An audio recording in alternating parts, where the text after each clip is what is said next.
Hello all, Jeff here with a new video. With the R-Class hopper gone in multiplayer, I thought I would downgrade the Lamborghini Huracan Super Trofeo so it could compete in S-Class. So, let's see how we go. So first race, Circuit of the Americas. We're on the West Circuit and it's at night, as you can see. So let's get off to a start. As we get by the Ford's V8 supercar, and this Z3M just gives me no room, leaves me out on the outside, which isn't good. And all of a sudden, turn one, people are colliding into each other.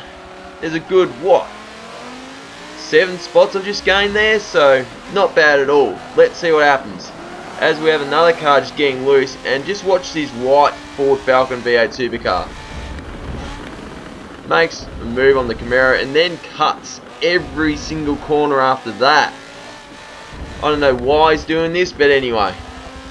So as we take to this section that cuts about half the track, the Alfa Romeo looks like he's ghosted, and then there's this Camaro. Oh, and the McLaren 12C, I think that was, hit the wall. The Alfa's gone wide.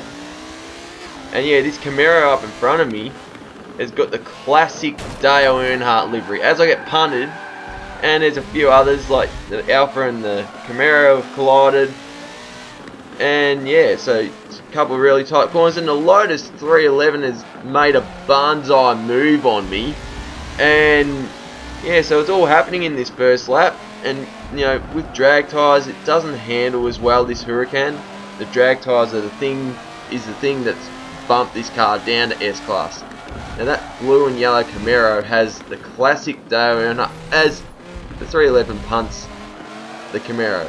So the classic Dale Earnhardt livery from when he started in NASCAR, long before the 3 was the black number 3, as the Alfa has given the Camaro a helping hand as well. So he's behind me now.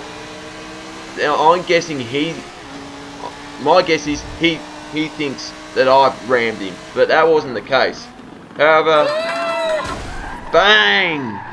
He takes his revenge out on me. Even though I didn't do anything, I didn't hit him once. Look, he thought it was me, but anyway. But as you can see, it's lap 2 of 3. As we take you to lap 3 now, and this McLaren 12C has gone sideways. I'm like, nah, I'm not hitting you. And then, yeah, so we get to this tight hairpin. I'm like, nah, I'll give you plenty of room. You've just hit the wall. I don't want to hit. You don't want more contact, but he just lets him through. Respectable racing. It's good stuff there. And yeah, and that was all that happened. So I went a bit wide there, but drag tyres, fair enough. 7th place in my first race. Would have done a lot better if I didn't get rammed. But anyway, next race, Sebring Short. As you see, there's a bit of variety here. There's a fair bit of Lamborghinis though, but there's, as you saw behind me, there was an Audi British touring car. As this 12C doesn't want to give me much space, and then we can head into turn 1. There is a lot of chaos here, as you see. Look at this, bang! Everyone's hit. The Aventador's in the middle. I've got nowhere to go.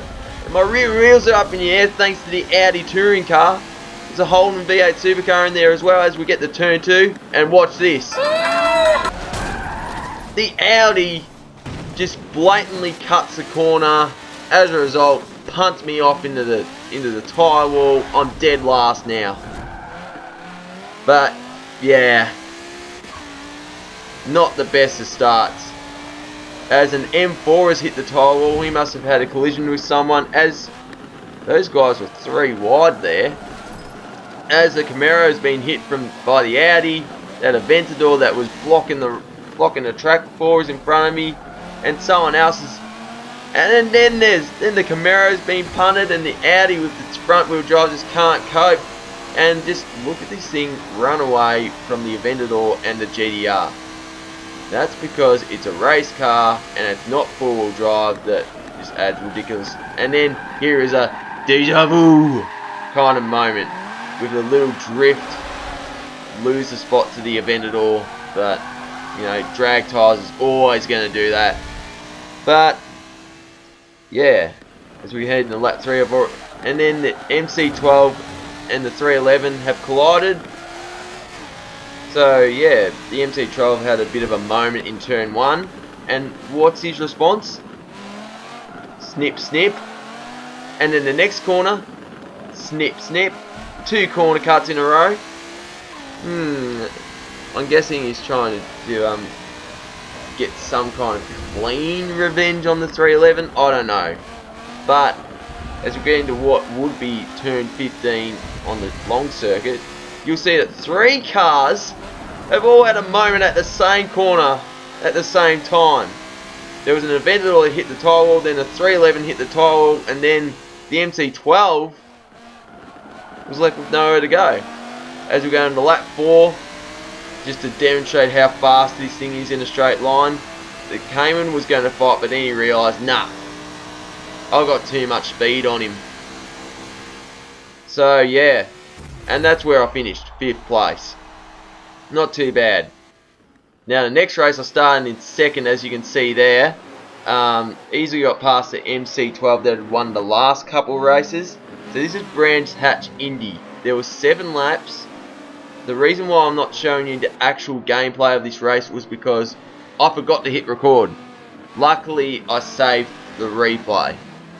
Now as you can see, I've actually gained a bit of an unassailable lead here right now, as there was an Audi Quattro in there as well. Not bad. But yeah, this was a 7-lap race. I'm only going to show you this lap, and there's a good reason for that. Nothing else happened. And guess what happened to me? I won.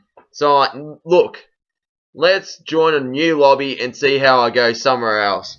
So here we are at Lime Rock, and we're at the South Chicane. So as you can see, there's a bunch of Porsches. All of a sudden there's a fair bit going on, like 100 meters after the start. There's about 4 or 5 cars that have collided, and then there's another Porsche, and then there's the Nissan and the V8 supercar have collided, and there's a Formula Mazda behind me. So there's a fair bit of variety if you don't count people using the same Porsche GT3 RS 4.0. As a Formula Mazda gives me a helping hand, mainly because it's an open wheel race car with race tyres, while this has drag tyres and is a lot heavier. As the Mercedes just goes in way too hot and slams the Audi R8 into the wall. Now I have a good little battle with this Mercedes. It's a V8 supercar. Yes, it is. So yeah, Mercedes-Benz does not compete in V8 supercars anymore. The team that was running the Mercedes now runs Holden's, and they won Bathurst last year, so perhaps it was a good move, but still weird that we see the Mercedes when the last season of Mercedes in V8 supercars was 2015. As that GTR goes in way too hot, the Mercedes is still giving me a helping hand. Still a good little battle, because I've quite clearly got the straight line speed, but he has much better grip. As I get away from him here. Now the thing is, we get into the South Chicane. 2nd place, goes in way too hot. Ends up, breaking into the tyre wall. 2nd place. The Mercedes, he just followed him basically. As we go to the next lap, and the Ferrari F50 that was leading has hit the tyre wall and has gifted me the lead. And guess what? Nothing else changed. As you see, the Formula Mazda has hit the grass. I end up lapping someone there. Last lap, and that's all she wrote. So yeah, that's another episode of the Downgraded Car Challenge. Now, for my next downgrade, I'm going to make sure I downgrade it so it's not on the top of the lower class, if you know what I mean. So maybe say have one of these cars at 780 instead of 800. That might give everyone else a bit more of a chance. Anyway, make sure, if you like the video, make sure you hit the thumbs up button. let me know in the comments below what car I should use next in the Downgraded Car Challenge, and most importantly, subscribe for more content. Anyway, this is Jeff here, and happy racing. Cheers.